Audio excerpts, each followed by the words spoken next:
Welcome to another episode of Shocking Toy Reviews. Two idiots, camera review. Tonight we're looking at this Marvel Select Beta Ray Bill huge box for a monstrous toy.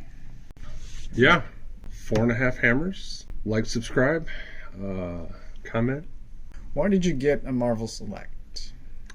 So, I don't know if you know this. I love Thor. I love Beta Ray Bill. And I figured there's no way that Marvel Select is going to release a Beta Ray Bill toy that looks like this, and then I'm going to get a Marvel Legends version anytime in my lifetime that is the same outfit, because that's just not something that happens. It's surprising how many Beta Ray Bills we've gotten so far, and it is, I would say, unlikely for this design to come out also in Marvel Legends. My guess would be that if there is another Thor movie that he is in, we would get a movie version and not a comic version. And I refuse to believe there will be a Thor wave that is just a Thor comic wave. So I don't know where he would fit in at that point. Cosmic Wave.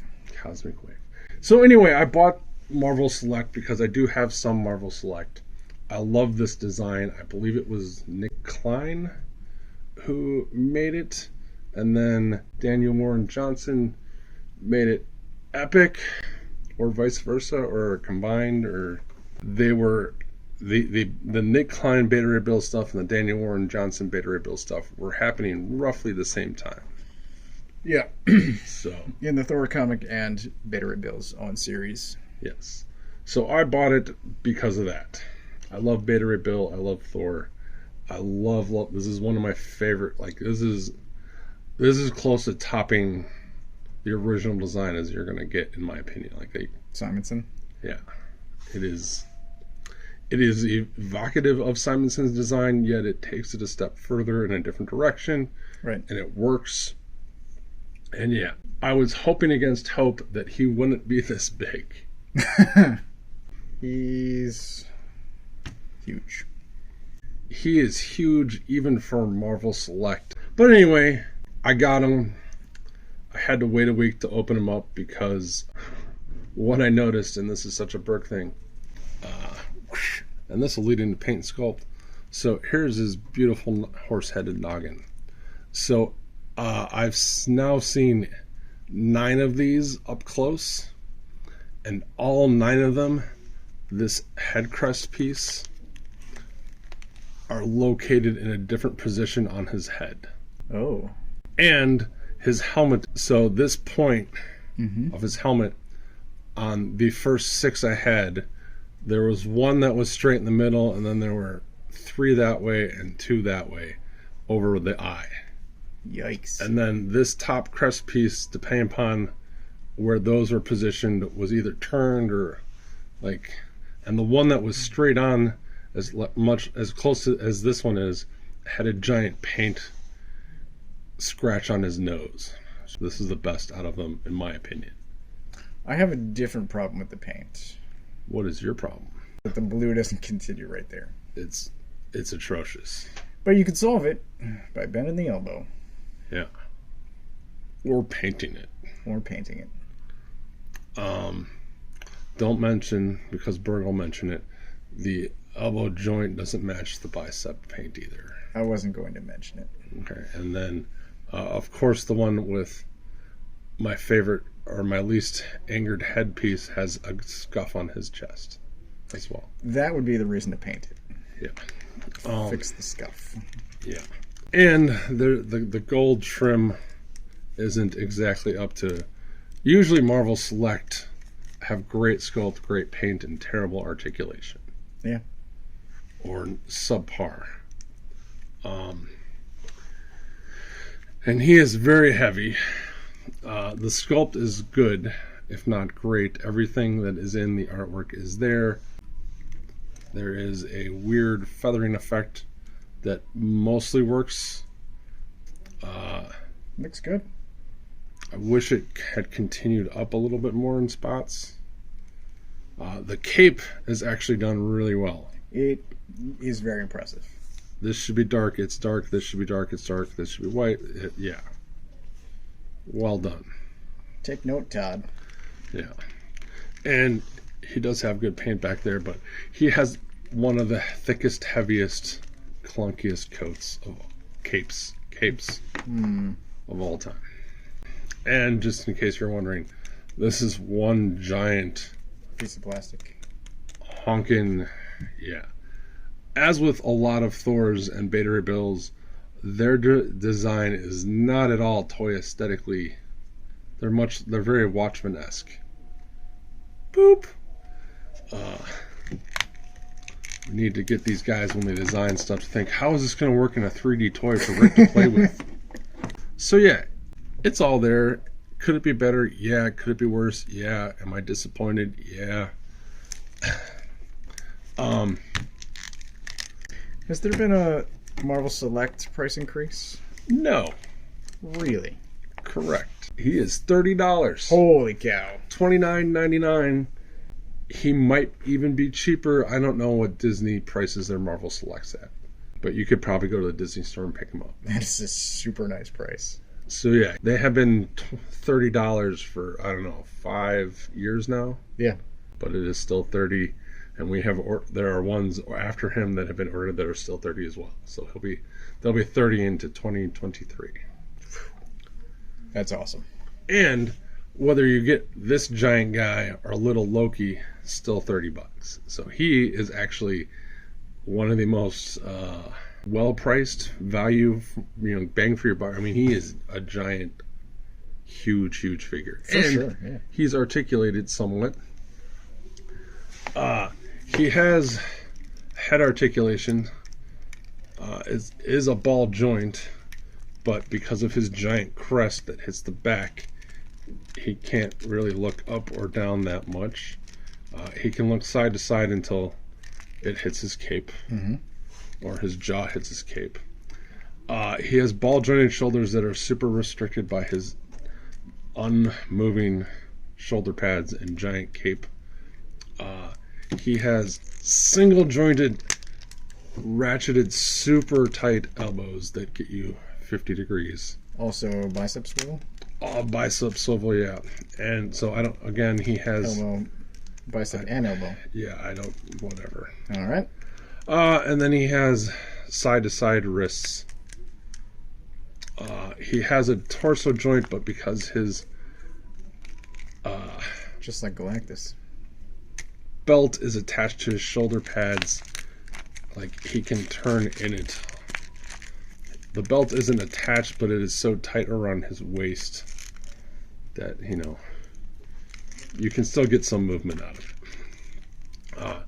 He has ball jointed hips, he has super tight swivel thighs, and he has super tight ratcheted knees and Marvel Legends ankles and boot swivel. So he is super articulated, as the kids say. It is just, a lot of it is restricted, and not, the range on it isn't as much, but still gets in cool poses. Still can get in cool poses.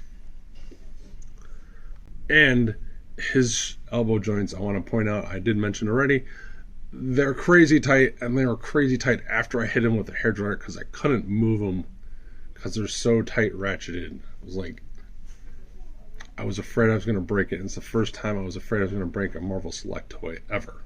So you can still get him in some very cool, awesome poses. It's just not as posable as some other figures that we've played with recently. Sure. And as you all saw, he got a very, very faithful giant Stormbreaker. Stormbringer? Stormbreaker. I would swear it was the other way.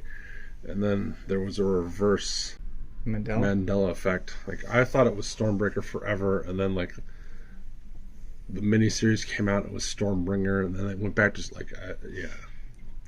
just crazy guy. It is a great sculpt, except when you look at the paint, there's gold where there's brown, and there's brown where there should be gold. Which can be fixed, but meh. It's minor. It's minor. And what I really appreciated about it, though, is this is much like Thor. They never get his hammer the right size. Like, That is how big it is drawn in every photo of Beta Ray Bill ever. We'll show you in a second how bad Marvel Legends was. And then the other thing that he comes with is one of the greatest giant pieces of plastic. This is pretty awesome. It is your not articulated, but your spinning hammer effect. Which is well painted. Yeah.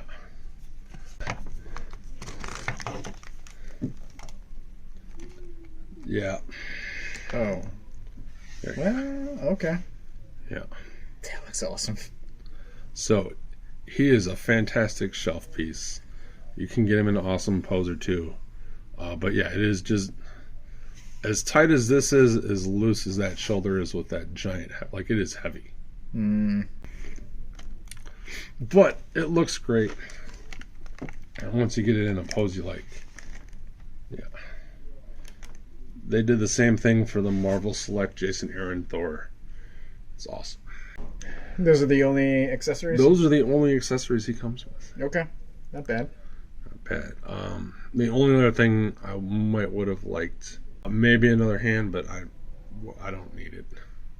We got one grip and one posing. Yeah. So they could have articulated his mouth so he's not always screaming, but that would have been nice. This pose looks great. It was the first thing I tried to do was move the mouth. Yeah, so there you go. And in case you weren't sure how huge, this is the second Marvel Legends Beta Ray Bill. This is the one I skipped. And you can see that. Oh, wow. Here. How embarrassingly big and awkward that hammer is. I did think Stormbringer had a longer shaft than Mjolnir. It has no reason to have a short shaft, but it is definitely not that big. Right. And this is the worst. Such a plain, crappy design. Yeah. So, and in case you're wondering,